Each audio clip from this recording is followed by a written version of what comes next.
Hi guys! Ako si Grace at ito ang aking anak na si Bria. For today's ganap, tara, samahan nyo kaming masubaybayan ang journey na to.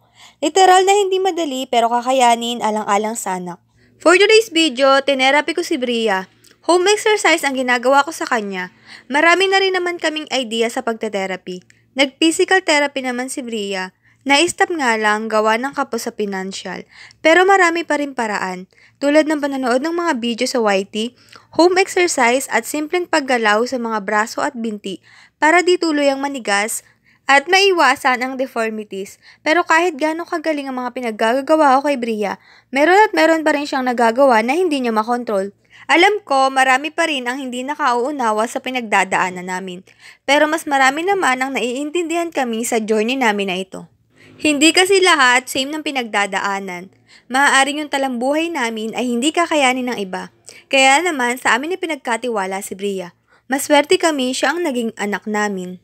Kung minsan, hindi talaga may iwasan na maraming katanungan. Pero araw-araw nakakakuha naman ng magandang kasagutan. Alam nyo ba, yung kondisyon ni Bria ay pangmayaman? Bukod sa maintenance medicine na talaga namang every month mong iisipin kung saan kukuha ng pambili or kung saan pwede lumapit para matugunan ng ibang medicine. Bukod pa doon, mga pricey ang customized wheelchair and marami silang special needs. Pero nakakatuwa kasi maraming blessing ang dumating sa amin simula nang dumating sa amin si Bria. Marami rin nag-help at yung iba nagbibigay inspirasyon. Yung akala namin kami lang may kalagayan na to, pero marami pala. Marami ang mga pinagdadaanan na mabigat pero lumalaban ng patas sa buhay. Bata pa lang si Bria pero alam na ng Diyos na siya ay hindi magkakasala. Kaya naman sobrang blessed na magkaroon ng anak.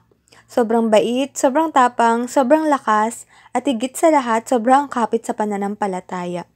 Dahil bata pa lang tinuro na sa akin ni Bria magbalik loob. By the way, pagkatapos kong ma-exercise ang braso at binti ni Bria, eto naman, pelvic bridging, nakatutulong ito para maging maayos ang pagupo ni Bria.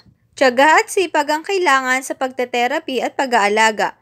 Para saan ba't magkakaroon din ng progress ang mga sakripisyong ginagawa. Pagkatapos nga, kinuha ko yung magkabila ang kamay ni Bria at pinag-clap-clap ko siya dahil bihira niya naman itong magawa pero ayan, nakakatuwa, nagagawa naman. Ito naman ang pagtagilid sa kanan at kaliwa. Dapat maging pantay ang paggalaw. Mabuti na kahit home exercise muna si Bria, na igagalaw naman ang katawan at mga kasukasuan.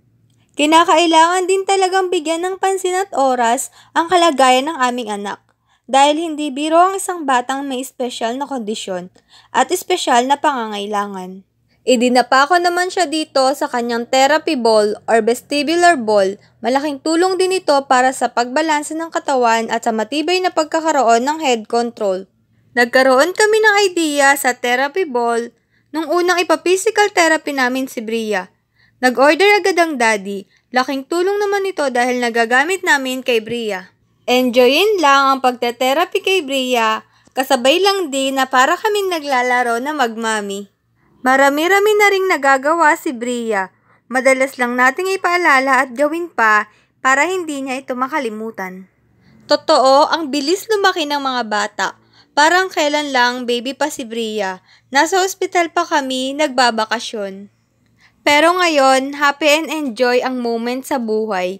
Kasabay ng mga gawain sa bahay na anli na hindi maubos, char. Nung nasa ospital pa kami, napapasana all na lang ako sa mga umuwi. Kasi ba naman nauna pa i-admit si Bria, tas kami pa pala yung huling makakauwi. Pero okay na, at least ngayon hindi nasakitin si Bria. Kung magkalagnat, ubo at sipon man, nakukuha namang gumaling sa bahay sa pagpapainom ng gamot at pag-herbal medicine at syempre sa pag-aalaga ng mami at daddy ni Bria. Ang galing! Naiaangat ni Bria ang kanyang ulo. Very good naman si Bria sa part na to. Basta't araw-arawin ang mga exercise na ginagawa, magkakaroon ng maraming improvement. Dito naman sa left side nakatingin si Bria.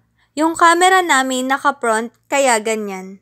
This time nakapaluhod na si Bria habang nakapadapa. Enjoy lang natin ang ganitong moment dahil pasa saan ba't matututo rin si Bria. Eto nga pala yung itsura ni Bria kapag nakadapa. Feeling komportable yarn. Medyo pagod na rin si Bria ng mga oras na yan dahil na-stretch na naman ang kanyang mga bones. Para kay Bria naman ang exercise at therapy na ginagawa sa kanya. Para sa future, makapagsalita, makaupo at makapaglakad na siya.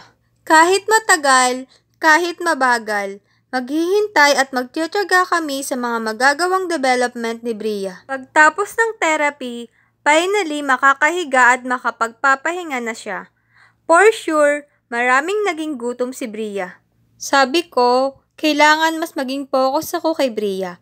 Para kahit makaupo mag-isa, malaking bagay na yun sa amin. Para makapaglaro siya sa mga kaedaran niya at sa mga pinsan niya. Super love namin si Bria dahil sa kanya naging magulang kami at ngayon pinag-aaralan kung paano maging good parenting. Hindi madali ang lahat. Nasa tamang proseso lamang yan. Step by step, eka nga. Salamat mahal kong anak. I love you, Bria.